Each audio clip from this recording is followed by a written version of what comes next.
जय इब के सतगुरु मिले, सब दुख आँखों रोए। चरणों ऊपर शीस धरूं, कहूँ जो कैड़ी हो। कबीर साईं मिलेंगे, पूछेंगे कुशलात। आदि अंत की सब कहूँ, अपने दिल की बात। गुरु जी तुम ना भूलियो, चाहे लाख लोग मिल जाएं। हमसे तुमको बहुत हैं, तुम जैसे हमको नहीं। तुमरे विसारे क्या बने, मैं किसकी शरण में जाऊं। शिव बिरंच मुनि नारदा, तिनके हृदय ना समाऊं। आवे गुण किए तो बहुत किए, अब गुण किए तो बहुत किए। करत न मनी हरि, बावे बंदा बख्श दियो। बावे गर्दन उतारो, अब गुण मेरे बाप जी, बख्शो गरीब नवाज। जो मैं पूत कपूत हूँ, बोर पिता को लाज। मैं अपराधी जन्म का, नख से बरे विकार। तुम दाता दुख भंजना, मेरी करो सबर। सूरत करो मम साइया, हम हैं भव जल माही। आप ही बह जाएंगे, जो तुम न पकड़ोगे बाह। हे बंदी छोड़ दयाल जी, तुम तक हमारी दौड़े। जैसे कागज जहाज का, सूजत और न ठोरे।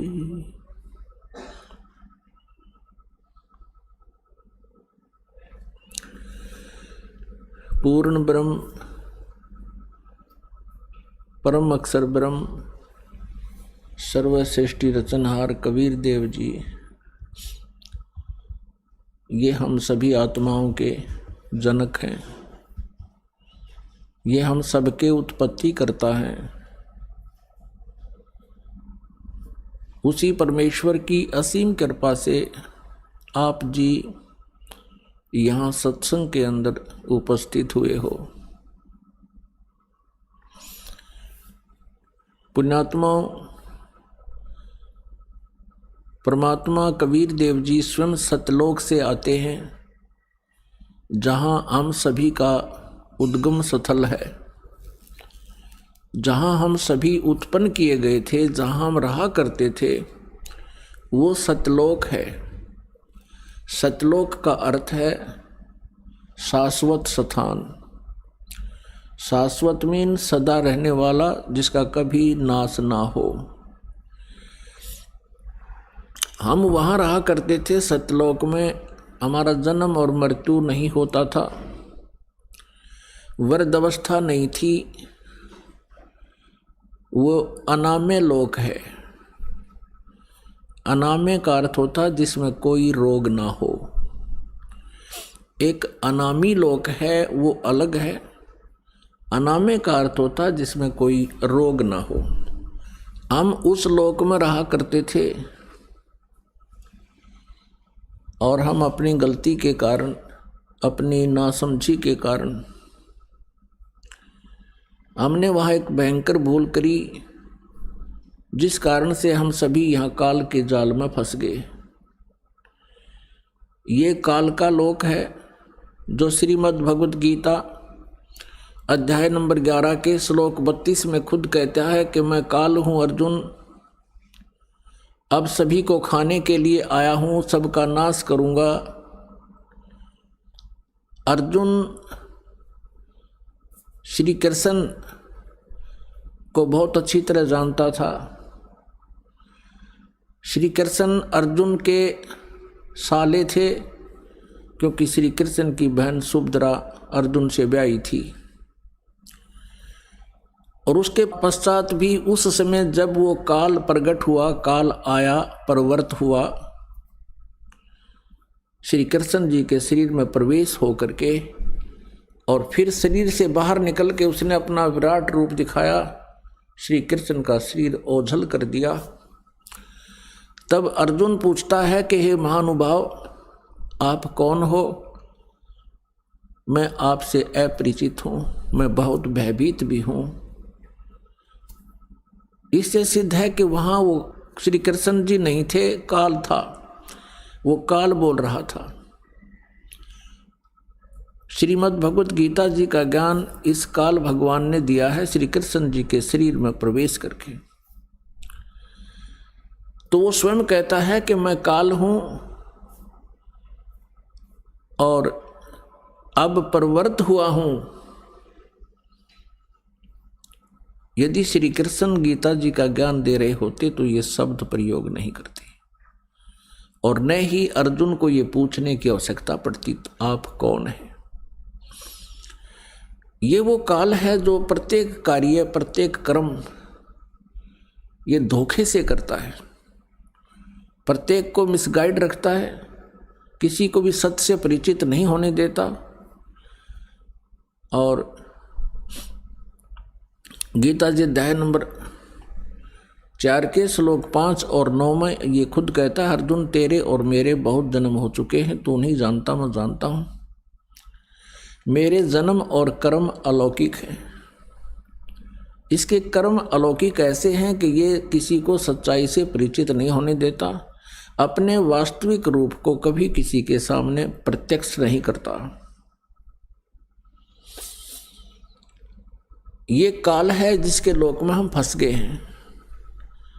और ये स्वयं अर्जुन कह रहा है, क्योंकि वो श्री कृष्ण मान रहा था उनको, कह रहा है कि हे भगवान, आप तो देवताओं को भी खा रहे हो। 11वें अध्याय के 21वें श्लोक में आप ऋषियों को भी खा रहे हो और वो आपसे ही मंगल कामना कर रहे हैं, प्रार्थना कर रहे हैं अपनी सुरक्षा की, आप उन्हें भी खा रहे हो।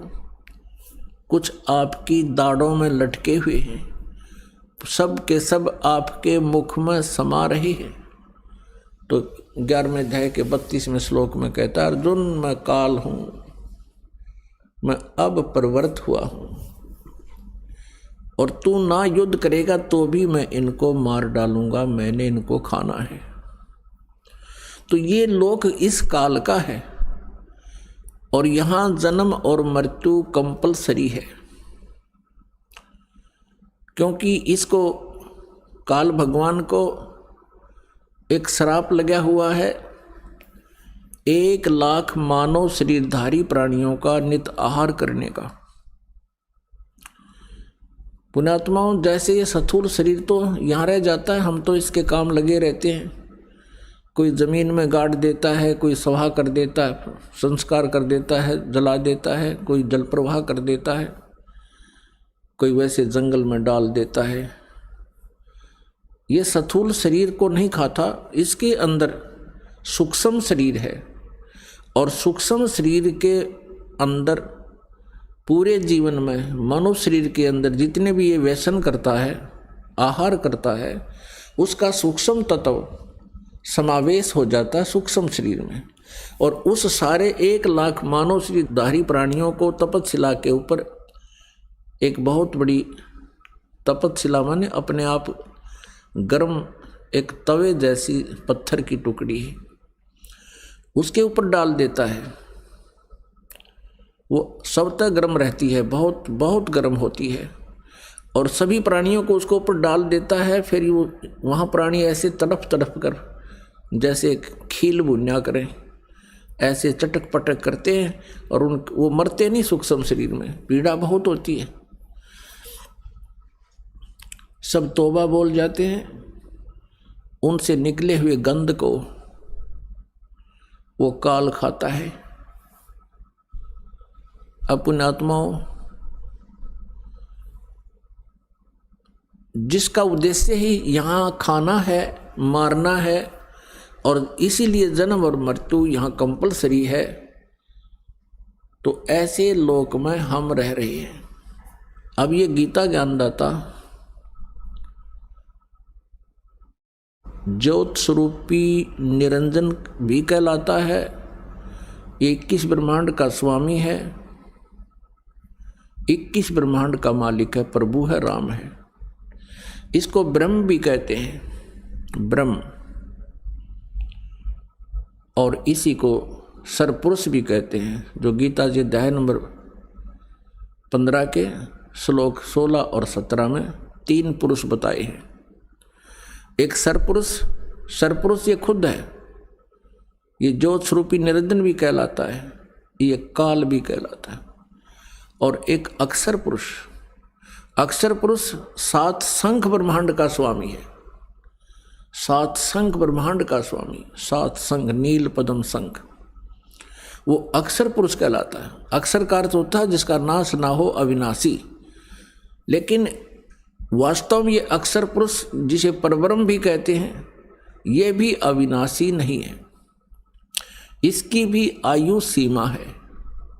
इसीलिए गीता जी अध्याय नंबर 15 के श्लोक 17 में कहा है कि उत्तम पुरुष तु अन्य परमात्मा इति उदाहरते, यह लोक तरम आविश्य विवर्ती अवैश्वर है।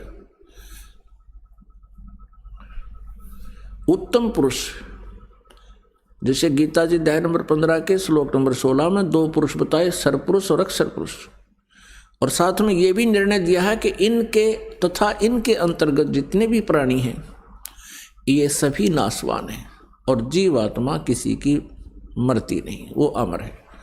इसलिए 17वें श्लोक में 15वें अध्याय के तुरंत कहा है कि उत्तम पुरुष है तू अन्य, यानी पुरुषोत्तम पुरुष, उत्तम, उत्तम पुरुष, उत्तम माने श्रेष्ठ, पुरुष माने प्रभु, यानी अच्छा भगवान। तो इसका मतलब है कि दोनों अच्छे नहीं है, सरपुरुष भी और अक्षर पुरुष भी। इसलिए उत्तम पुरुष अन्य बताया है, और उसी को परमात्मा कहा जाता है, और वही तीनों लोकों में प्रवेश करके सबका धारण पोषण करता है, वो है वास्तव में अविनाशी परमात्मा।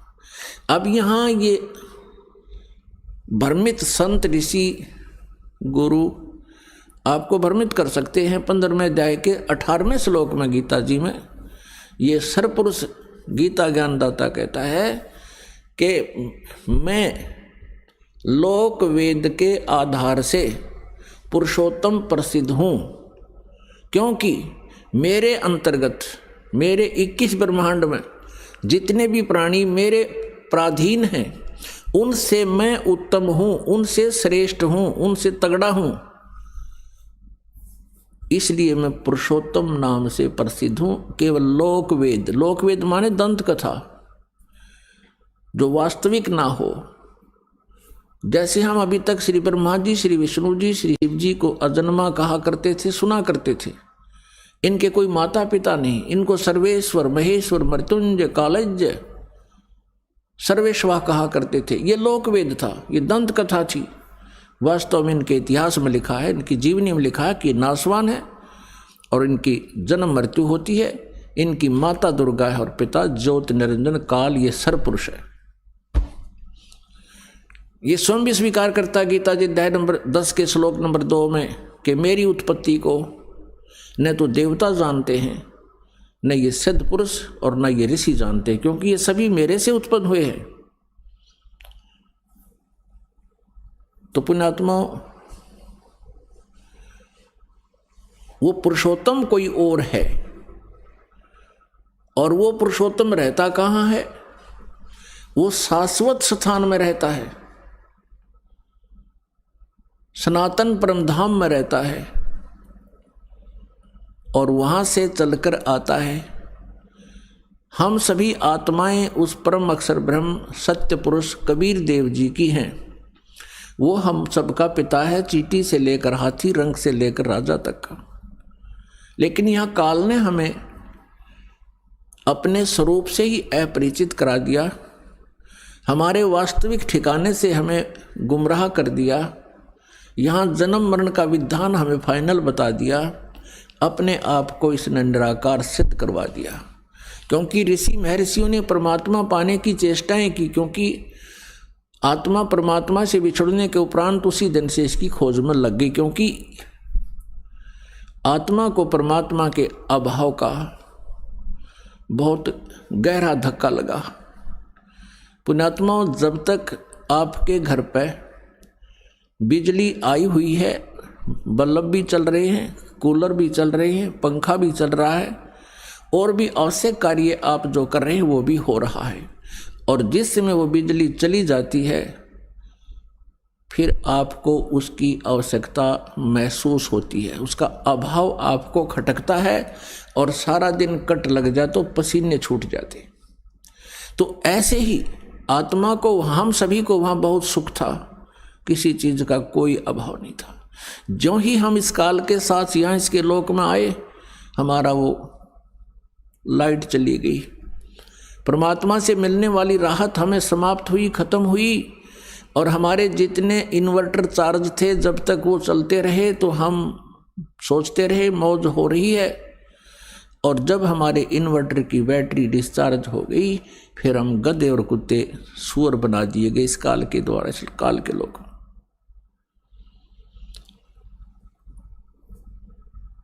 तो पुण्यात्माओं, उस परमेश्वर की तलाश हमने उसी समय से शुरू हो गई, क्योंकि सबसे पहले हम सभी को इस काल ने अपने कृत्रिम स्वर्ग लोक में रखा, कृत्रिम, बनावटी, नकली, और वहाँ हमारी ही पूंजी को हमें ही देता रहा।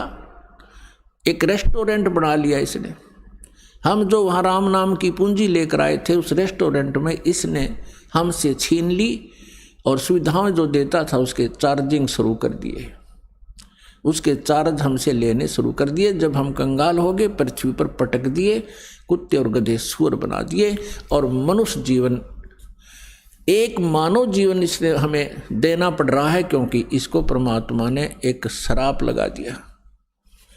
यदि पुण्यात्माओं इसको परमात्मा श्राप नहीं देते परमेश्वर कबीर जी, तो ये हमें मनुष्य जीवन कभी नहीं देता, इस पृथ्वी पर पटक देता सजाएं भोगने के लिए, और ऊपर हमें कभी भी अपने मूल ठिकाने का पता नहीं लगता। ये रहम किया भगवान ने। तो वो परमात्मा, ऋषि महर्षियों ने परमात्मा के पाने का प्रयत्न किया। वेद परमेश्वर कबीर जी द्वारा दिए गए थे, 5 वेद। इस काल भगवान ने उनमें से 4 रख लिए, एक नष्ट कर दिया, 5वां वेद सूक्ष्म वेद। उस सूक्ष्म वेद के अंदर सभी जानकारी थी, हम कौन हैं, कहाँ से आए हैं, हम यहाँ कैसे फंसे हैं, और वापस सवलोक जाने का, अपने सतलोक जाने का कौन सा मार्ग है, कौन सी विधि है, कौन सी वे ऑफ वर्शिप है, पूजा की विधि है, उसमें पूरी डिटेल से लिखा हुआ है। जैसे गीता जी अध्याय नंबर 4 के श्लोक नंबर 32 में गीता ज्ञानदाता कहता है कि जो आपने ज्ञान सुना है अध्याय नंबर 4 के 25 से लेकर 31 तक, कोई कैसी साधना करता है, कोई देवताओं को पूजता है, कोई केवल योग अभ्यास ही करता है, कोई स्वाध्याय करता है, कोई अहिंसा के कठिन व्रत रखता है, मुंह पर पट्टी बांध ली, नंगे पैरों घूमना, ये सब साधनाएं कर रहे हैं, लेकिन अपनी अपनी साधना को ये पापनाशक ही जानते हैं। लेकिन चौथे अध्याय के 32वें श्लोक में कहा है कि वो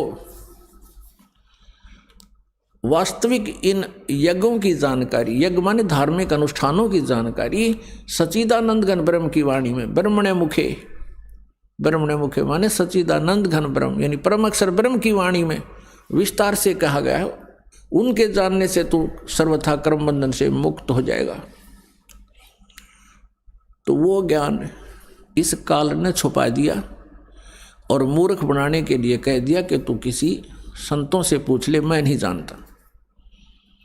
और जब परमात्मा आते हैं संत रूप में, वो मिसगाइड करता है सबको कि झूठा है, कपटी है, ये वेदों को नहीं जानता है, तो हम परमात्मा को पहचान नहीं पाते हैं।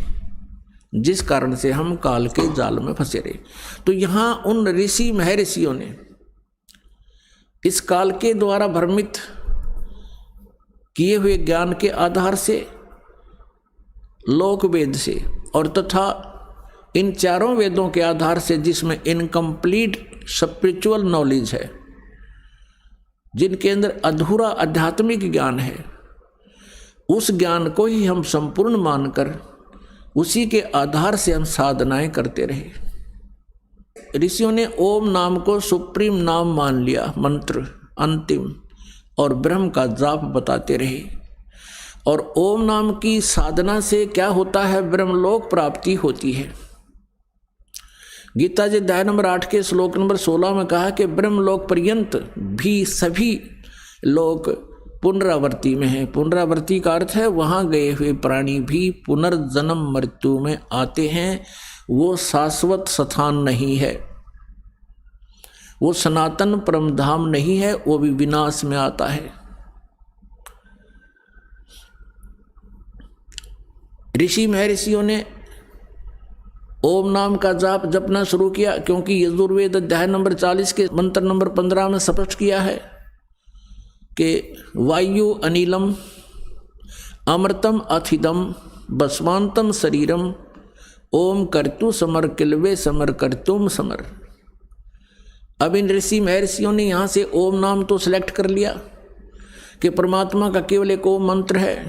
उसका काम करते करते विशेष कसक के साथ मनुष्य जीवन का प्रथम कर्तव्य जान के ओम नाम का जाप कीजिए और अपना मूल कर्तव्य जानकर कीजिए, कसक के साथ कीजिए। जिससे क्या होगा कि जब शरीर छूट कर जाएगा, जब तेरा अंत होगा, भस्मांतम शरीरम, शरीर भस्म होगा, तेरे शरीर का अंत होगा, देहांत होगा, उस समय तू उससे उस अमरत्व को प्राप्त करेगा जो ओम नाम के जाप से तुझे प्राप्त हो सकता है। वो कितना हो सकता है उसकी भक्ति और साधना पर डिपेंड करता है। तो उसके आधार से वो हो सकता है एक कल्प युग तक भी रह सकता है, हो सकता है एक महाकल्प तक भी रह सकता है। महाकल्प होता है ब्रह्मा जी की एक आयु। ब्रह्मा जी की मृत्यु को महाकल्प कहते हैं। और 1000 जो उसका दिन है, 1000 की रात्रि, इसको कल्प बोलते हैं। 1000 चतुर्युग की जो, और इतने ही का दिन, इतनी ही रात्रि, तो इसको एक कल्प बोलते हैं। और ब्रह्मा जी की आयु को एक महाकल्प कहते हैं। तो वहाँ जितने जिसने साधना की है, ओम नाम के जाप का जितने अधिक मंत्र किए हैं, कोई कम किए हैं, तो उसी आधार से कोई कितने वर्ष तक, कोई कितने वर्ष तक रह करके फिर पुनर्जन्म में अवश्य आते हैं। तो ऋषि महर्षियों ने यजुर्वेद के 40वें अध्याय के मंत्र 15 में ये तो ले लिया कि ओम नाम है, लेकिन क्या उनकी आंखें बंद हो गई थी? 40वें अध्याय में भी ही यजुर्वेद अध्याय नंबर 40 के ही मंत्र नंबर 10 और 13 में एक स्पेशल इंस्ट्रक्शन दी है वेद ज्ञानदाता ने कि कोई तो परमात्मा को संभव माने जन्म उत्पन्न होने वाला कहता है, जैसे श्री राम, श्री कृष्ण और श्री परशुराम आदि के रूप में। और कोई असंभवात, यानी कोई कहता वो जन्म नहीं लेता, कोई संभवात कहता है, कोई असंभवात कहता है। लेकिन इसकी विशेष जानकारी, वास्तविक जानकारी तो धीराणाम माने तत्वदर्शी संत, जिनका ज्ञान टिकाऊ है, धीर पुरुष, वही बता सकते हैं, उनसे सुनो। तो इससे सिद्ध है कि वेद ज्ञान भी इनकम्प्लीट है, लेकिन गलत नहीं है। ये सिलेबस है जैसे 10वीं कक्षा तक का सिलेबस है। आगे की पढ़ाई पढ़नी है तो लेक्चरर अलग होते हैं, उनका सिलेबस भी अलग भिन्न होता है। तो इस प्रकार वो तत्वदर्शी संत की खोज के लिए वेदों में भी कहा है। और यही वेद, चारों वेदों का सारांश है श्रीमद् भगवत गीता अध्याय नंबर 4 के श्लोक नंबर 34 में कहा है कि जिस तत्व ज्ञान के विषय में मैं अपरिचित हूँ, गीता ज्ञानदाता कहते हैं, जिसके विषय में 4 अध्याय के 32वें श्लोक में बताया है कि वो सच्चिदानंद घन ब्रह्म की वाणी में ब्रह्मणे मुखे, जो परमेश्वर की वाणी है, उनके मुखारविंद से उच्चरित वाणी है, वो उसमें जो ज्ञान है कबीर वाणी में वो तत्व ज्ञान है। उस ज्ञान को तू चौथे अध्याय के 34वें श्लोक में कहा है, तत्वदर्शी संतों के पास जाकर समझ, उनको दंडवत प्रणाम करने से, कपट छोड़कर सरलतापूर्वक प्रसन्न करने से वह तत्वदर्शी संत तुझे परमात्म तत्व का ज्ञान कराएंगे। वो परमात्म तत्व की ज्ञानदाता से अन्य है, जिससे वो स्वयं अपरिचित है। तो पुण्यात्मा, उस परमात्मा की भक्ति प्राप्त नहीं हुई इन ऋषि महर्षियों को, और ये वेद ज्ञान को समझ नहीं सके, और जिस कारण से ये जन्म और मृत्यु के दीर्घ रोग में उलझे रहे, फंसे रहे, इससे ग्रस्त रहे, और अन्य को भी इन्होंने इसी फांसी में फंसा दिया। इन्होंने साधनाएं की ओम नाम के जाप से, और हठ योग किया। एक आकाशवाणी की थी काल ने, ब्रह्म ने अपने पुत्र ब्रह्मा के लिए। जब ब्रह्मा जी कमल के फूल पर विराजमान थे, ये सचेत कर दिए, बेहोश कर रखे थे पहले इस काल ने। जब ये सचेत हुए, होश में आए, ये कहते हैं कि मुझे नहीं पता मैं कहाँ से जन्म हुआ, मेरा कौन जनक है, मेरा क्या उद्देश्य है, कमल के फूल पर मैं कहाँ से आ टिका। तब आकाशवाणी हुई कि तप करो, तप करो। इस काल भगवान ने आकाशवाणी कर दी, इनको मूर्ख बनाने के लिए, अपने जाल में फंसाए रखने के लिए। वेदों से न्यारा ज्ञान अपनी तरफ से अपना मत पर प्रोड्यूस कर दिया इनके अंदर। ब्रह्मा जी ने 1000 वर्ष तक तप किया। जब इसकी बैटरी चार्ज होगी, इसमें सिद्धियां आ गई, तो रिमोट इस काल के पास है इनका। तब कहा कि अब तुम सृष्टि करो। अब ब्रह्मा जी से ज्ञान प्राप्त है सभी को, विष्णु जी को, शिव जी को, और सभी ऋषि और महर्षियों को। अब ब्रह्मा जी से प्राप्त ज्ञान के आधार से ब्रह्मा जी ने इनको मिसगाइड कर दिया, क्योंकि वो स्वयं भी भ्रमित था। इन्होंने कहा कि परमात्मा की आकाशवाणी हुई थी, मैंने 1000 वर्ष तक तप किया, मेरे अंदर बहुत पावर आ गई, शक्ति आ गई, वचन से भी उत्पत्तियां होने लगी, और भी बहुत सी क्रियाएं अपने आप होने लगी, और ओम नाम का जाप वेदों में फाइनल मंत्र है। इस ज्ञान के आधार से ऋषि महर्षि साधकों ने हजारों वर्षों तक साधनाएं की, हठ योग किए, क्योंकि सतयुग में लाखों वर्ष की आयु होती है। उनको परमात्मा प्राप्ति नहीं हुई। अन्य सिद्धियां आ गई, उन सिद्धियों को प्राप्त करके ये स्वयं ही प्रभु पाक गए। जैसे दुर्वासा जी के पास सिद्धि थी, उसके वचन में इतनी शक्ति होगी, किसी का ये कह दे तेरा विनाश होगा, उसका विनाश हो जाता। अब जैसे अगस्त ऋषि को उपलब्धि होगी, उसने 7 सागरों को एक ही घूंट में, समुद्रों को पी लिया। आकाश में उड़ जाने की सिद्धियां होगी, एकदम अंतर ध्यान हो जाने की सिद्धियां होगी। इस प्रकार से ये अन्य व्यक्तियों से कुछ अटपटे से हो गए, जिस कारण से इनको हमने मैं ऋषि मान लिया। लेकिन ये काल के द्वारा भ्रमित और अपना जीवन नष्ट करते रहे। अब गीता जी अध्याय नंबर 11 के श्लोक नंबर 47 और 48 में गीता ज्ञानदाता कहता, अर्जुन ये मेरा वास्तविक रूप है, मैं काल हूँ। 11वें अध्याय के 32वें श्लोक में स्पष्ट किया है। और मेरी प्राप्ति, मेरे इस स्वरूप के दर्शन ना तो पहले कोई कर सका तेरे अतिरिक्त, और ना आगे कोई कर सकता।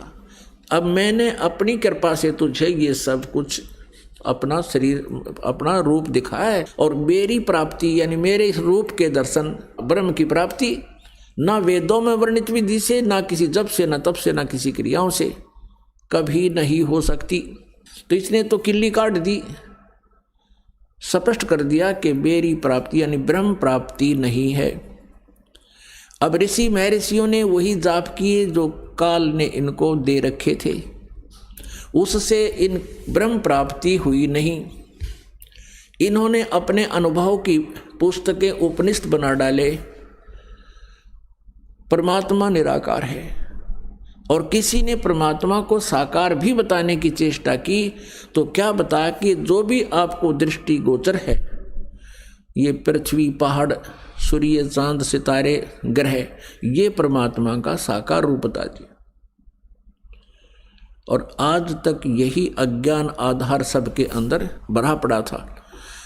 अब पुण्यात्माओं, गीता ज्ञान दाता और वेद ज्ञान दाता ये ब्रह्म है। ये स्वयं कहता है कि उस परमात्म तत्व की जानकारी तो तत्वदर्शी संत बताएंगे,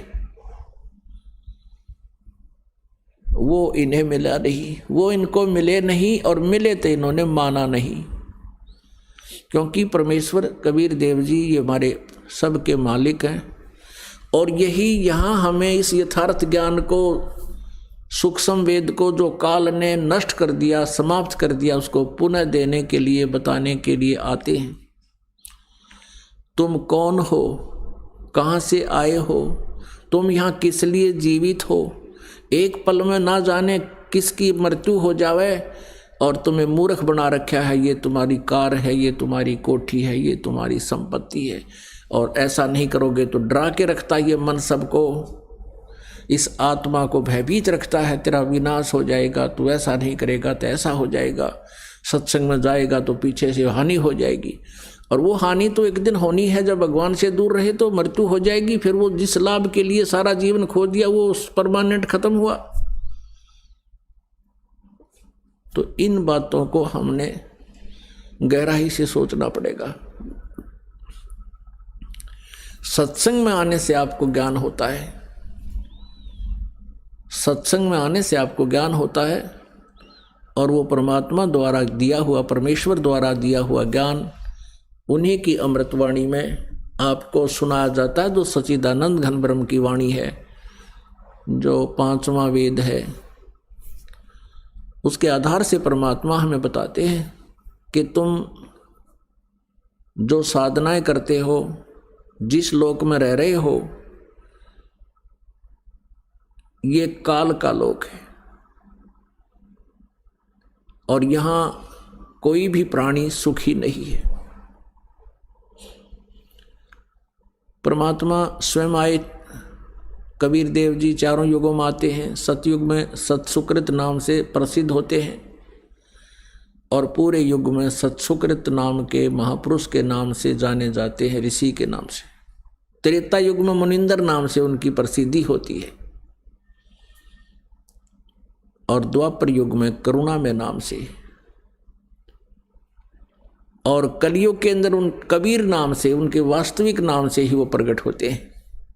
यही नाम रखवाते हैं जो उनका वास्तविक नाम है, कबीर देव, कबीर साहब। अपनात्मा परमात्मा वैसे भी अन्य कई रूपों में प्रकट होते रहते हैं, लेकिन कबीर देव जो उनका नाम है, ये इस युग में प्रसिद्ध रहेगा। इसके इक्विवेलेंट और कोई प्रसिद्धि परमात्मा की नहीं होगी। परमात्मा के ज्ञान के प्रचार बहुत कुछ होंगे, उससे हमें लाभ भी बहुत मिलेगा, लेकिन परमात्मा का नाम कबीर देव ही चलेगा कलयुग में। तो चारों युगों में आकर के परमेश्वर ने ज्ञान तो हमें दिया, लेकिन इस काल ने हमें स्वीकार नहीं करने दिया। अब वो परमेश्वर अपने सतलोक शाश्वत स्थान से चलकर आते हैं, सनातन परम धाम से चलकर आते हैं। उस सनातन परम धाम में, सतलोक में कोई कष्ट प्राणी को नहीं होता। वहाँ जरा और मरण नहीं है। जरा मीन बुढ़ापा, मरण मीन मृत्यु। वहाँ जरा मरण नहीं है, वहाँ कष्ट कोई नहीं किसी के शरीर में, किसी प्रकार की कोई टेंशन नहीं है। उस लोक में हमें जाने से लाभ होगा, सर्व सुख होंगे। उसका भेद काल ने छुपा दिया और ऑप्शन छोड़ दिया कि उसको तो तत्वदर्शी संत बता सकते हैं, उनसे पूछ लो, मुझे नहीं मालूम। अब परमात्मा सतलोक से चलकर गति करके आते हैं और अपनी प्यारी आत्माओं को अपने विषय में पुनः जानकारी देते हैं। हमने प्रभु की परिभाषा पढ़ रखी है कि वो निराकार है। परमात्मा आते थे, स्वयं कहते थे मैं परमेश्वर हूँ, सारी सृष्टि का रचनहार हूँ, मेरा नाम कबीर है। कबीर देव जो वेदों में तुम कबीर देव पढ़ते हो वो मैं ही हूँ। और कुरान शरीफ में जो तुम अल्लाहु अकबर कबीरा खबीरा पढ़ते हो वो भी मैं ही हूँ, मेरी ही महिमा का गुणगान है। लेकिन सभी धर्मों के धार्मिक व्यक्ति भ्रमित हैं, सभी परमात्मा को निराकार मान रहे हैं। और प्रत्येक ने शास्त्रविद साधना करके कंप्लीट साधना ना मिलने से, पूर्ण साधना ना मिलने से, भक्ति ना मिलने से बहुत कुछ ट्राई की, प्रयत्न किए, परमात्मा ना मिलने से ये बात अपना अनुभव पूरे समाज में प्रोड्यूस कर दिया, पूरे समाज में भर दिया कि परमात्मा निराकार है। तो परमेश्वर सतलोक से चलकर आते हैं, सनातन परमधाम से चलकर आते हैं, जहाँ जाने के बाद प्राणी को फिर कष्ट नहीं होता। इसी का समर्थन गीता ज्ञानदाता 18वें अध्याय के 62वें श्लोक में कहता, अर्जुन तो सर्वभाव से उस परमेश्वर की शरण में जा, उसकी कृपा से तू परम शांति को और सनातन परम धाम को प्राप्त होगा। परम शांति को ओए होए और सनातन परम धाम को प्राप्त होगा। अपने विषय में कहता अर्जुन 7वें अध्याय के 5 और 7वें अध्याय के गीता जी के 7वें अध्याय के 5 और 7 श्लोक में अपने विषय में कहता अर्जुन मेरी भक्ति कर तो मुझे ही प्राप्त होगा, लेकिन युद्ध तो करना ही पड़ेगा। युद्ध भी कर, मेरा स्मरण भी कर। गीता जी अध्याय नंबर 8 के श्लोक नंबर 1 में अर्जुन ने पूछा कि हे भगवान, आपने गीता अध्याय नंबर 7 के श्लोक 29 में कहा है कि उस तत्परम से परिचित और पूरे अध्यात्म ज्ञान से परिचित, सभी कर्मों से परिचित प्राणी केवल जरा और मरण से छूटने का ही प्रयत्न करता है, इस संसार की किसी भी वस्तु की इच्छा नहीं रखता।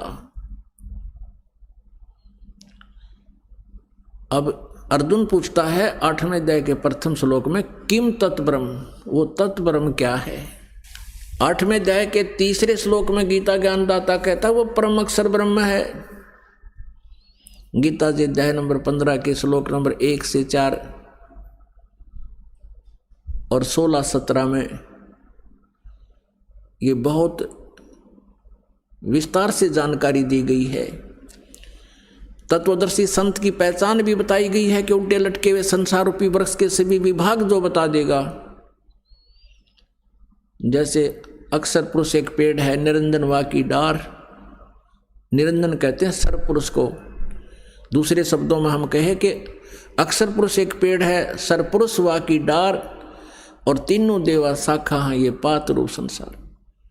पेड़ हम कहते हैं जो जमीन से बाहर दिखाई देता है, पृथ्वी से बाहर दिखाई देता है, उसको पेड़ बोलते हैं, वृक्ष बोलते हैं। और जमीन में जो गुप्त है, प्रोक्ष है,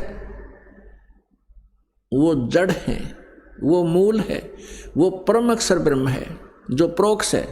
यजुर्वेद अध्याय नंबर 40 के श्लोक नंबर 17 में ये गीता ज्ञानदाता अपनी भी जानकारी देता है कि मैं तो ऊपर खम ब्रह्म, अहम खम ब्रह्म ओम, मेरा ओम नाम है। और खम माने ऊपर स्वर्ग में, यानी अंतरिक्ष में, स्वर्ग में, महास्वर्ग में यानी ब्रह्मलोक में मैं रहता हूँ। और वो परमात्मा, पूर्ण परमात्मा तो गुप्त है, प्रोक्ष है। तो यहाँ गीता जी अध्याय नंबर 15 के श्लोक नंबर 1 में लिखा कि ऊपर को जड़ वाला, नीचे को तीनों गुण रूपी शाखा वाला, ये उल्टा लटका हुआ संसार रूपी वृक्ष है।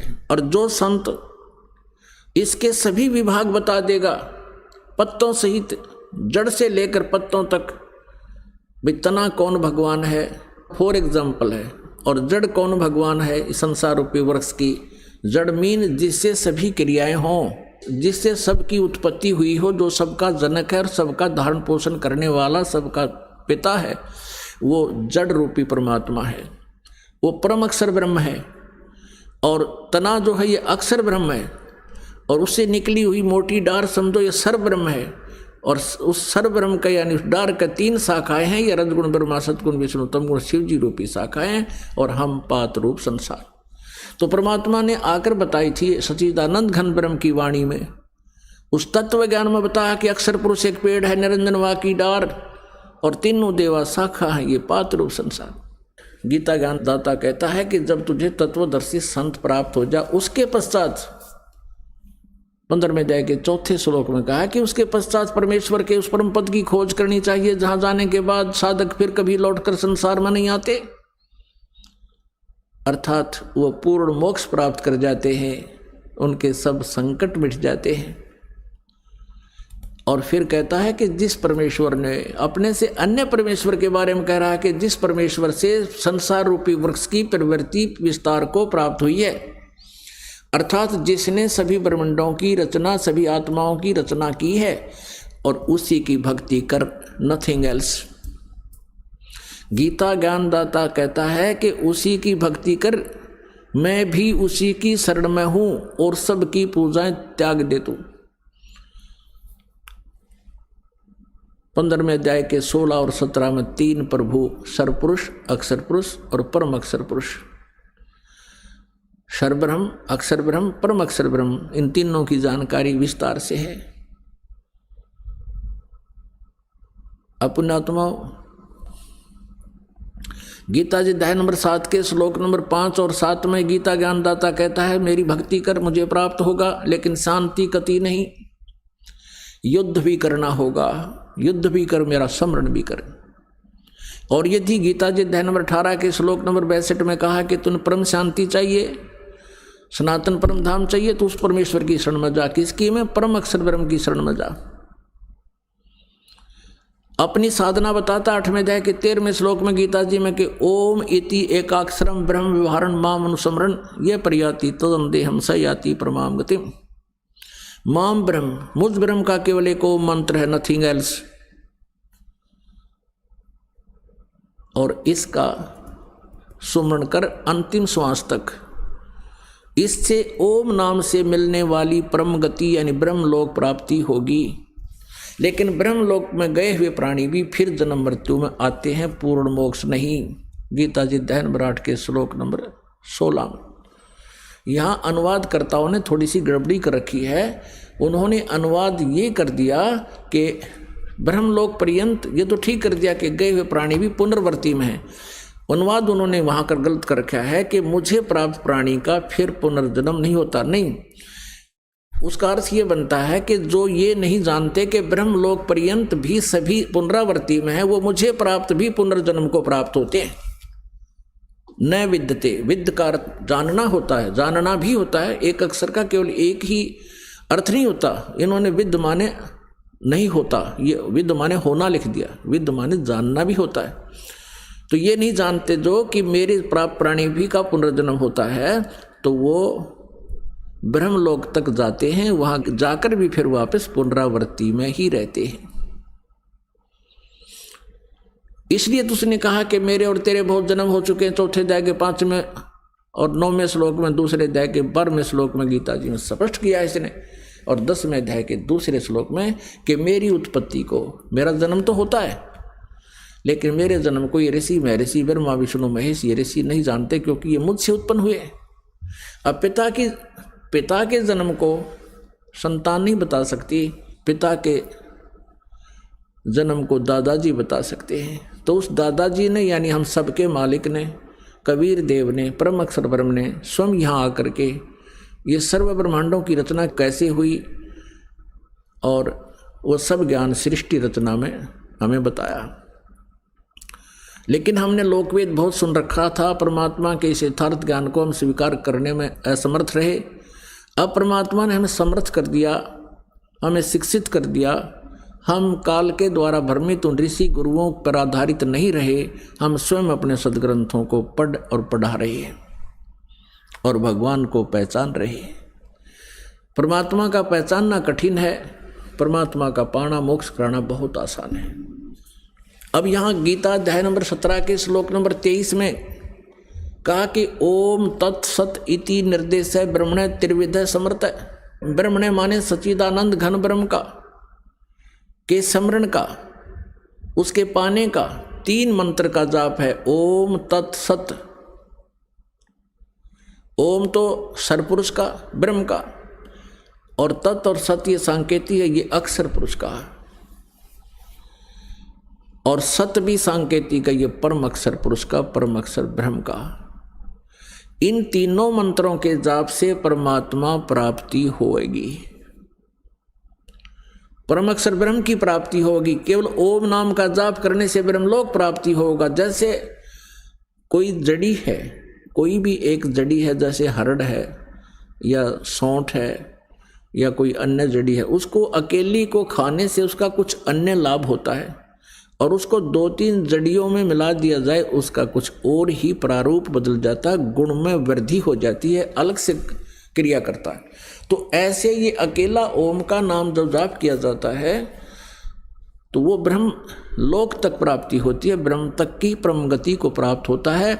और जिसको गीता जी अध्याय नंबर 7 के श्लोक नंबर 18 में गीता ज्ञानदाता कहता है कि ये ऋषि जन, ऋषि महर्षि जो ज्ञानी आत्मा है वो हैं तो उदार, जो चौथे नंबर के हैं, एक आरत, एक अर्थार्थी, तीसरा जिज्ञासु और चौथा ज्ञानी। ये ज्ञानी हैं तो उदार आत्मा, लेकिन ये मेरे वाली अनुतमाम मैंने कति श्रेष्ठ गति में ही ये आस्थित रहे, आश्रित रहे। लेकिन ये आत्मा बहुत अच्छी है, भगवान के लिए समर्पित है, लेकिन मेरे वाली गति में ही ये आश्रित रहे। मेरे वाली घटिया, इन्होंने अनुतमाम का अर्थ अति श्रेष्ठ लिख दिया है। तरह गजब भैया, अरे बैड का अर्थ अंग्रेजी में कोई गुड लिखा है, उसके साथ मूर्ख नहीं। लेकिन ये समझ नहीं सके कि भगवान अपनी साधना को अनुतम नहीं कह सकता, लेकिन भगवान ये झूठ भी नहीं बोल सकता। उस परमेश्वर से डरता हुआ इन्हें सच्चाई भी बतानी पड़ी। तो प्रसंग चल रहा है कि ओम तत्सत इति निर्देश है ब्रह्मण त्रिविध समर्थ है। उस सच्चिदानंद घन ब्रह्म का, परम अक्षर ब्रह्म के पाने का ये 3 मंत्र का जाप है। ये 3 मंत्र की मजदूरी है, साधना है। इस क्रियाओं के करने से परमात्मा मिलेगा। यानी जैसे औषधियाँ बनाई गई है कई जड़ी मिला करके, उसको खाने से रोग नाश होगा, ये समझना। इस मंत्र के जाप करने से विधि व दास से प्राप्त करके, अन्य वैसे नहीं अपनी मर्जी से या किसी सिरफरे से ले करके इसका कोई लाभ नहीं होगा। अधिकारी बिना कोई भी कार्य सफल नहीं होता। तो इस दास से लेकर के तुम इसका जाप करोगे तो आपका जन्म और मरण का ये रोग कटेगा और परमात्मा मिल जाएगा, स्वस्थ हो जाओगे। अपने आत्मा 8वें अध्याय के 5 और 7 में तो ये खुद कहता है, मेरा भजन कर, मेरा जाप कर, मेरा स्मरण कर। 8वें अध्याय के 13वें श्लोक में अपना मंत्र ओम बता रखे है। मुझ ब्रह्म का ओम मंत्र है, एक अक्षर का। और फिर 17वें अध्याय के 23वें श्लोक में उस सच्चिदानंद घन ब्रह्म के पाने का मार्ग है। ये तत् और सत्य ये गुप्त हैं, इससे ये काल परिचित नहीं है इन 2 मंत्रों से।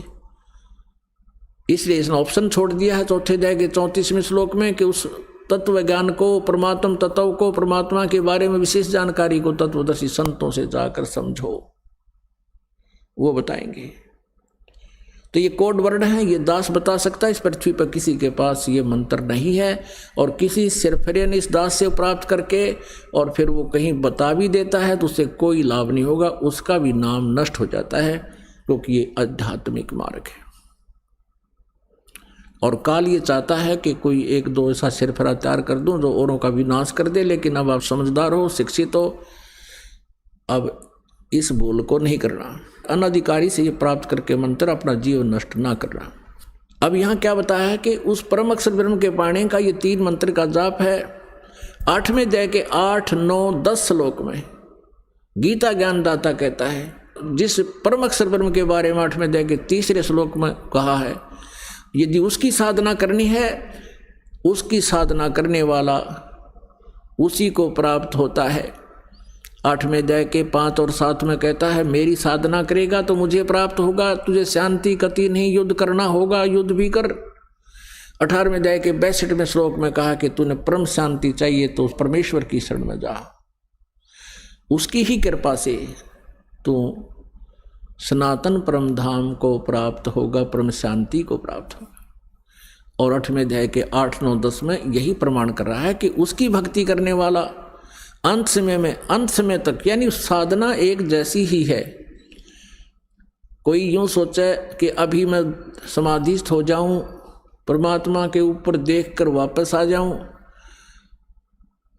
तो उससे वापस देख भी आए और वापस भी आएंगे। साधना पूरी ना हुई तो फिर अड़े धक्के खाओगे। अब बच्चा स्टूडेंट पढ़ रहा है, विद्यार्थी पढ़ रहा है विद्यालय में, और वो ये पूछता है कि मैं आईएएस कर रहा हूँ, आईएएस करके क्या लगूंगा? Deputy commissioner लगूंगा। एक बार देख कर आता हूँ कैसा होता है डिप्टी कमिश्नर, कैसा ऑफिस होता है। वहाँ देख भी आया और वापस आ गया, पढ़ाई छोड़ दी, फिर बन गया डीसी, उड़े धक्के फिर खाओगा। तो ये अंतिम सांस तक साधना करते रहना होगा। अपने यहाँ से सफल होकर जाना है, तब वहाँ मिलेगी ये पोस्ट आपको, अमर पद। कहाँ? सतलोक में, सचखंड में। अब क्या बताते हैं? उस परमेश्वर की साधना ना करके आप अन्य साधनाएं करते हो, भक्ति करते हो, उनसे तुम्हें लाभ नहीं होता।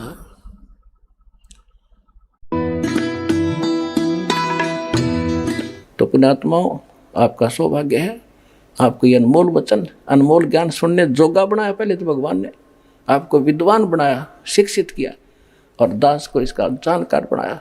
आज आपके रूबरू ऐसा बना दूंगा जैसे पहली का कहता हुआ, अगर वेद गीता और पुराणों को आप याद रखोगे।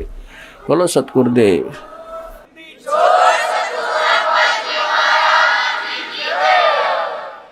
तो अब आपको कुछ भक्तों के अनुभव सुनाएंगे, जिनको परमात्मा से प्राप्त जो लाभ हुए हैं वो अपने मुख कमल से बताएंगे। सुनिएगा। नमस्कार जी। सत साहेब। क्या नाम है जी आपका? सर मेरा नाम तारा जोशी है। तारा जी, आप कहाँ से हैं? सर बेसिकली मैं बागेश्वर उत्तराखंड से हूँ, लेकिन इस समय मैं गवर्नमेंट इंटर कॉलेज पुहाऊ में पोस्टेड हूँ। तो पिछले 12 सालों से हम स्कूल के पास में अल्मोड़ा ज़िले में वहीं रह रहे हैं। संत रामपाल जी महाराज से नाम दीक्षा आपने कब ली? संत रामपाल जी महाराज से नाम दीक्षा मैंने अक्टूबर 2013 में ली। संत रामपाल जी महाराज से नाम दीक्षा लेने से पहले क्या आप कोई भक्ति साधना भी करती थी? सर मैं प्रसिद्ध शिवधाम जागेश्वर के पुजारी परिवार में मेरा जन्म हुआ था, तो हम शिव जी को विशेष इष्ट मानकर पूजा किया करते थे। और उसके साथ साथ लोक में प्रचलित जो हिंदू धर्म में जो भी साधनाएं थी उनको हम सब किया करते थे। मैं नियमित तौर पर गीता जी का, रामचरितमानस का और श्री विष्णु सहस्त्रनामा का पाठ किया करती थी। अन्य धार्मिक पुस्तकें, पुराण, सुख सागर, ये सब भी हमारे घर में रखे हुए थे, उनका भी मैंने पार्टली अध्ययन किया हुआ था। सर मेरे पिताजी, मेरे ताऊजी और मेरे चाचा जी जो थे बहुत लंबे समय से जागेश्वर धाम में पूजा अर्चना किया करते थे, वहाँ पर पुजारी का कार्य किया करते थे। तो इसीलिए हम शिव जी को विशेष इष्ट मानकर पूजा साधना किया करते थे। और उसके अलावा अन्य जो भी लोक में प्रचलित साधनाएं हैं वो सब हम किया करते थे। और मैं नियमित रूप से गीता जी का, श्री रामचरितमानस का और श्री विष्णु सहस्त्रनाम का पाठ किया करती थी। मैं कुछ समय के लिए गायत्री परिवार से भी जुड़ी रही। आपने बताया कि आपके पिताजी, आपके भाई जागेश्वर मंदिर में पूजा अर्चना करते थे, तो क्या कारण बना कि ऐसे परिवार में जन्म होने के बावजूद भी आपने संत रामपाल जी महाराज को अपना गुरु बनाया? हाँ सर, बहुत लंबे समय तक हम शिव जी को ही इष्ट माना करते थे, उन्हें सबसे सर्वशक्तिमान देवता माना करते थे। हमने कभी सोचा भी नहीं था कि हम कोई गुरु बनाएंगे, क्योंकि मतलब एक ब्राह्मण कुल में जन्म लेने के कारण एक ब्राह्मण लोग ये कहते हैं कि हम जन्म से ही गुरु पद पर हैं, हम तो अन्य को शिक्षा देते हैं, हमें कोई और गुरु बनाने की आवश्यकता ही नहीं है। तो हमने कभी भी नहीं सोचा था कि हम किसी को भी मतलब शिव धाम की पूजा के अलावा हम किसी को गुरु बनाएंगे। तो इत्तेफाक ऐसा हुआ कि जब मैरिज के बाद मैं ससुराल में गई, तो एक दिन 2010 में मेरे हस्बैंड जो हैं वो टीवी चैनल बदलते बदलते उनको संत रामपाल जी महाराज के प्रवचन वाला चैनल मिल गया, साधना चैनल। तो उसमें वो तो सुनते ही फर्स्ट डे अट्रैक्ट हो गए और संत रामपाल जी महाराज जो भी ज्ञान दे रहे थे उसको सुनने लगे, और उनको शायद समझ में भी आने लगा, लेकिन मुझे कुछ समझ में नहीं आया। जब 1 महीने या उससे थोड़ा समय ज़्यादा देखने के बाद मेरे हस्बैंड को समझ में आया, तो उन्होंने एक दिन मुझसे कहा कि हम इतने सारे सत्संग प्रवचन आज तक देखते थे, हमने इस चैनल को तो देखा ही नहीं, अध्यात्म का सबसे इम्पोर्टेंट ज्ञान तो इसमें बता रहे हैं संत रामपाल जी महाराज। तो मैंने कहा ऐसा क्या इम्पोर्टेंट ज्ञान बता रहे हैं। फिर उन्होंने मुझे स्टेप बाय स्टेप बताया कि आज तक हम ब्रह्मा विष्णु महेश की पूजा करते थे, देवी जी को जानते थे, ब्रह्म तक हम जानते थे, लेकिन अब शास्त्रों से प्रमाणित करके ये संत रामपाल जी महाराज ये बता रहे हैं कि इससे ऊपर अक्षर पुरुष हैं और उसके बाद परम अक्षर पुरुष पूर्ण ब्रह्म है, और पूर्ण ब्रह्म की साधना से ही पूर्ण मोक्ष मिलेगा।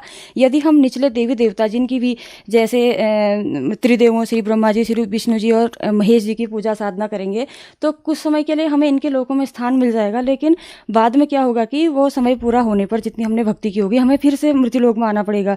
फिर मैंने भी सोचा अगर मोक्ष का मतलब तो हुआ कि पूर्ण मोक्ष ही होना चाहिए, चाहे हम कितने लॉन्ग पीरियड के बाद आ रहे हैं, लेकिन इसी चक्र में आ गए, फिर वो तो मोक्ष कहाँ हुआ। इसका मतलब तो मुझे भी सुनना चाहिए कि आखिर संत रामपाल जी महाराज क्या कह रहे हैं। तो मैंने भी सुनना शुरू किया। तो धीरे धीरे सत्संग सुनने के दौरान जब हमने फिर SMS करके ज्ञान गंगा पुस्तक भी मंगाई, उसको पढ़ा, तब हमें पूर्ण विश्वास हुआ कि संत रामपाल जी महाराज जो ज्ञान दे रहे हैं वो सब धर्म ग्रंथों के आधार पर है, सत्य है। हम बरवाला आश्रम में गए, वहाँ हमने संत रामपाल जी महाराज से नाम दीक्षा ली और संत रामपाल जी महाराज द्वारा दी गई भक्ति करने लगे। संत रामपाल जी महाराज से नाम दीक्षा लेने के बाद आपको क्या लाभ मिले? बिल्कुल सर, जो संत रामपाल जी महाराज से नाम दीक्षा लेने के बाद हमें लाभ मिले, इतने लाभों की हमने कल्पना भी नहीं करी थी, क्योंकि शुरुआत से ही हम भक्ति से जुड़े हुए थे और कोई ऐसा दर नहीं था जहाँ पर हम गए न हो, जहाँ पर हमने शीश न झुकाया हो, जिस भगवान को हमने याद न किया हो। लेकिन हम भूल गए थे कि भगवान की भक्ति से कोई लाभ भी मिलते हैं। लेकिन जहाँ अब हम हार चुके थे, हम ये सोच रहे थे कि चलो ठीक है, सारी भक्ति हमने कर ली, इनको भी करके देख लेते हैं। तो उसके बाद मैंने देखा कि मैं बहुत शारीरिक पीड़ाओं से उस समय गुजर रही थी। पहले तो शारीरिक रूप से मैं स्वस्थ थी, लेकिन जब मेरी बेटी का जन्म हुआ उसके कुछ समय बाद मुझे इतनी बीमारियां लग गई थी कि मैं सोचने लगी अभी मेरी शादी को अभी 1.5-2 साल हुआ है, मेरे ससुराल वाले भी सोचेंगे कि शायद हमें झूठ बोलकर बीमार लड़की की शादी हमारे घर में कर दी। मैं कैसे बताऊं कि मुझे इतनी बीमारियों ने घेर लिया, क्योंकि मुझे पाइल्स की दिक्कत हो गई थी और 365 दिन मुझे कोल्ड रहता था, और सबसे बड़ी मुझे इंटरनल इन्फेक्शन की दिक्कत हो गई थी। वो मैंने बहुत सारे डॉक्टर्स को दिखाया तो कहीं से ठीक नहीं हुआ। तो मैं ये सोचती थी कि शायद ये बीमारियां मेरी अब ठीक नहीं होंगी। तो संत रामपाल जी महाराज से जब मैंने प्रथम दिन नाम दीक्षा ली, संत रामपाल जी महाराज ने मेरे सिर पर आशीर्वाद भरा हाथ रखा, तो मेरी पाइल्स की और कोल्ड की दिक्कत उस दिन समाप्त हुई और तब से आज तक कभी नहीं हुई। लेकिन इंटरनल इन्फेक्शन मेरा कुछ समय तक बना रहा, और उसके बाद जब मुझे सतनाम प्राप्त हो चुका था, फिर मैंने परमात्मा से, संत रामपाल जी महाराज जी से प्रार्थना की कि मैं इंटरनल इन्फेक्शन से बहुत परेशान हूँ और ये किसी भी दवाई से ठीक नहीं हो रहा। तो संत रामपाल जी महाराज ने कहा बेटा ठीक हो जाएगा। फिर मुझे विश्वास हो गया था कि जब मेरी 2 बीमारियां ठीक कर रखी हैं तो ये भी ज़रूर संत रामपाल जी महाराज ही ठीक करेंगे। लेकिन सर 2 वर्ष लगे और 2 वर्ष में वो जाके ठीक हुई, और उसके बाद से आज तक मुझे किसी बीमारी से कोई पीड़ा नहीं है। सर दूसरा लाभ ये था कि मेरी मदर जो है कैंसर 3rd स्टेज में पहुंच चुकी थी। शुरुआत में तो हमें पता नहीं चला, जब हमें पता चला तब डॉक्टर ने ये कहा कि ये तो मतलब ऑपरेशन की स्टेज से भी बाहर चली गई हैं, अगर हम इनका ऑपरेशन करेंगे तो ये कैंसर और फैल जाएगा, शायद ये फिर रुके नहीं। तो इसीलिए उनकी कीमोथेरेपी और रेडियोथेरेपी हुई थी बत्रा हॉस्पिटल दिल्ली में।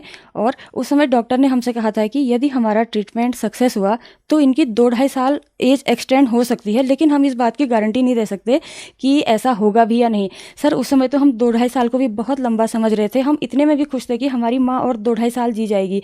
लेकिन जब उन्होंने अपना ट्रीटमेंट पूरा किया, मम्मी घर आई तो मम्मी को बहुत दर्द होता था, वो बिल्कुल असहनीय दर्द, और मम्मी को देख के हम दुखी होते थे पर हम कर कुछ नहीं पाते थे।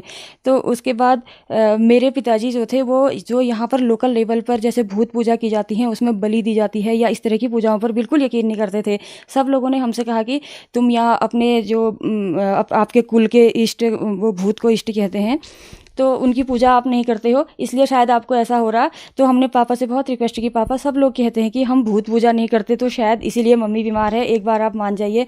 अब मम्मी का अंत समय देखकर पापा ने भी हमको परमिशन दे दी कि बेटा अगर तुम्हारी माँ ठीक हो जाती है तो तुम जो करोगे मैं उसमें तुम्हारे साथ हूँ।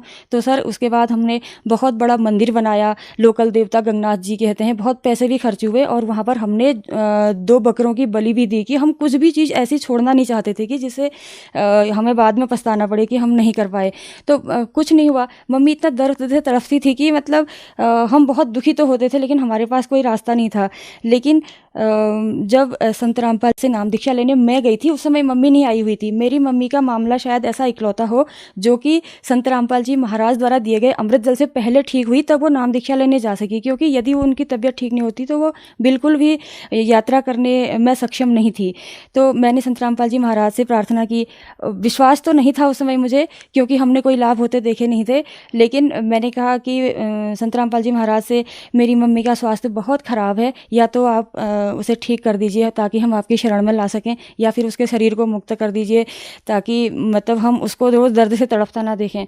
तो संत रामपाल जी महाराज ने कहा कि बेटा क्या हुआ है मम्मी को? मैंने कहा गुरुजी कैंसर की पेशेंट हैं।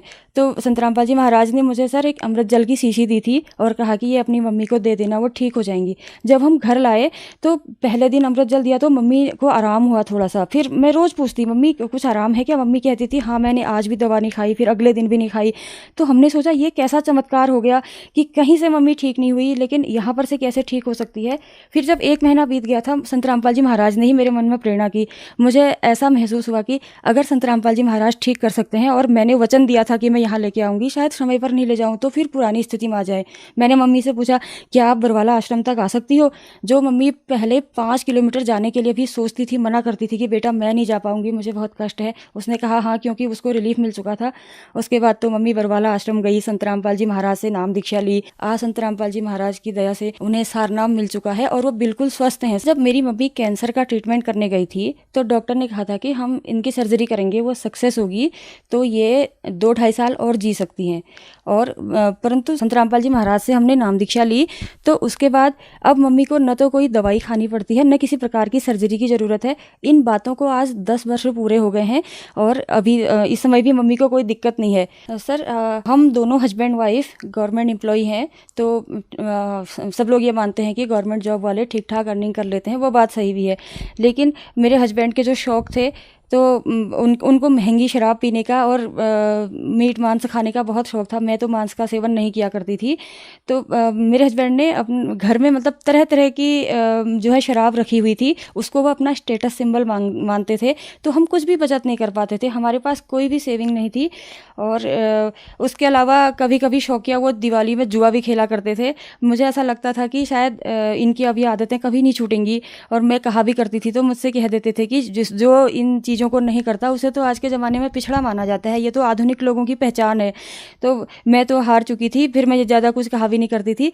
और संत रामपाल जी महाराज की शरण में जाने से पहले ही, मतलब सत्संग सुनने से ही मेरे हस्बैंड ने मीट खाना तो बंद कर दिया था। सत्संग प्रवचनों से इतना प्रभावित हुए। और जिस दिन मेरे हस्बैंड संत रामपाल जी महाराज से नाम दीक्षा लेने गए, उसके पहली शाम को भी उन्होंने अपने दोस्तों के साथ पार्टी की थी और उनसे कहा था कि मैं आज आपसे विदा ले रहा हूँ, आज के बाद मैं आपके साथ ये पार्टी नहीं कर पाऊँगा। उस दिन से मेरे हस्बैंड ने शराब नहीं छुई। तो उसके बाद से ये 2013 से आज 8 साल का समय पूरा होने को तो है। हमने कई जगह ज़मीनें जोड़ी, मकान बनाया, अच्छी तरह से अच्छी सेविंग रहती है, जबकि वही नौकरी हम पहले भी कर रहे थे, उसी नौकरी को आज भी कर रहे हैं। संत रामपाल जी महाराज जी की कृपा से हमारे पैसे में बरकत है। आप एक गवर्नमेंट टीचर हैं, आपकी माताजी को कैंसर था, डॉक्टर्स ने उनको मना कर दिया था और संत रामपाल जी महाराज ने उनको ठीक कर दिया। आज उनको जीते हुए लगभग 10 साल हो गए हैं। आप उत्तराखंड के निवासी हैं। उत्तराखंड में केदारनाथ, बद्रीनाथ बहुत ज्यादा प्रसिद्ध हैं। इन तीर्थ स्थानों पर लाखों लोग जाते हैं और डॉक्टर्स के पास भी जाते हैं और वो लोग ठीक नहीं होते। संत रामपाल जी महाराज उनको ठीक कर देते हैं। ऐसा कैसे संभव हो रहा है? सर ऐसा इसलिए संभव हो रहा है, आपने ठीक कहा कि उत्तराखंड जो है देवभूमि मानी जाती है। यहाँ बद्रीनाथ केदारनाथ ही नहीं, यहाँ तो मतलब हर किलोमीटर पर आपको कोई न कोई धाम, देवल धाम पूजने को मिल जाएगा, जहाँ यहाँ लोकल के ही नहीं पूरे देश के और विदेशों से भी लोग यहाँ जो है पूजा साधना करने आते हैं। तो परंतु ये सब चीज़ हम भी कर रहे थे। हम उत्तराखंड में पैदा हुए थे, तो यहाँ का कोई मंदिर, कोई धाम हमने सर मतलब नहीं छोड़ा, क्योंकि हम बहुत सारी चीज़ों से परेशान थे। लेकिन उन सब से हमको कोई लाभ नहीं हो रहा था। और संत रामपाल जी महाराज की शरण में जाने से ये इसलिए संभव हुआ कि संत रामपाल जी महाराज जो है शास्त्र सम्मत साधना बताते हैं। क्योंकि जैसे गीता अध्याय 16 श्लोक 23 में लिखा हुआ है कि शास्त्र विधि को त्याग कर जो मनमाना आचरण करता है उसको न तो सुख होता है, न सिद्धि होती है, ना उसकी कोई परम गति होती है। तो यहाँ उत्तराखंड में जो भी देवल धाम है वो उनकी हम कितनी ही पूजा कर लें, उनसे कोई लाभ नहीं होना है, जैसे हमको नहीं हुआ, क्योंकि वो शास्त्रानुकूल साधना है ही नहीं, उससे लाभ नहीं होगा। तो संत रामपाल जी महाराज द्वारा दिए गए भक्ति मंत्रों से इसलिए लाभ होगा कि ये मंत्र हमारे शास्त्रों से प्रमाणित हैं, और यदि शास्त्र विरुद्ध साधना हम मनमाने ढंग से कितनी भी करती रहें तो वो साधना की सही विधि नहीं है। अगर कोई भी काम सही विधि से नहीं किया जाता तो उसमें सफलता नहीं मिलती, तो अध्यात्म मार्ग में कैसे मिलेगी।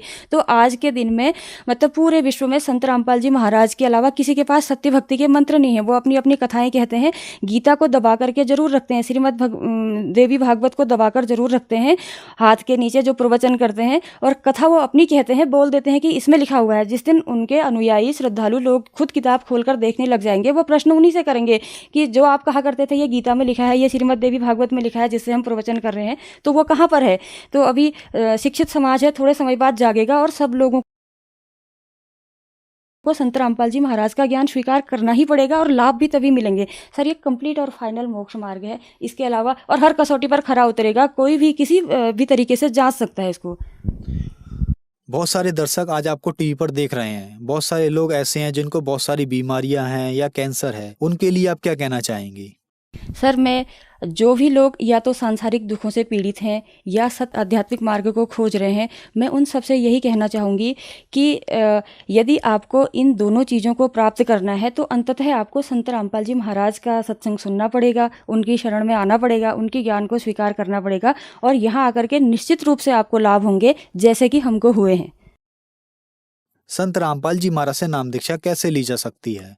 सर संत रामपाल जी महाराज से नाम दीक्षा या संत रामपाल जी महाराज के विषय में जानकारी प्राप्त करने के लिए आज अनेक टीवी चैनलों पर संत रामपाल जी महाराज के प्रवचन प्रसारित होते हैं, और उनके सत्संग प्रवचनों के दौरान टीवी पर जो नंबर डिस्प्ले होते हैं उन नंबरों पर भगत समाज संपर्क करके संत रामपाल जी महाराज से नाम दीक्षा लेने के विषय में जानकारी प्राप्त कर सकता है। आप वहाँ संपर्क करके नाम दीक्षा प्राप्त करके संत रामपाल जी महाराज से मिलने वाले लाभ उठा सकते हैं। धन्यवाद जी। अच्छा है।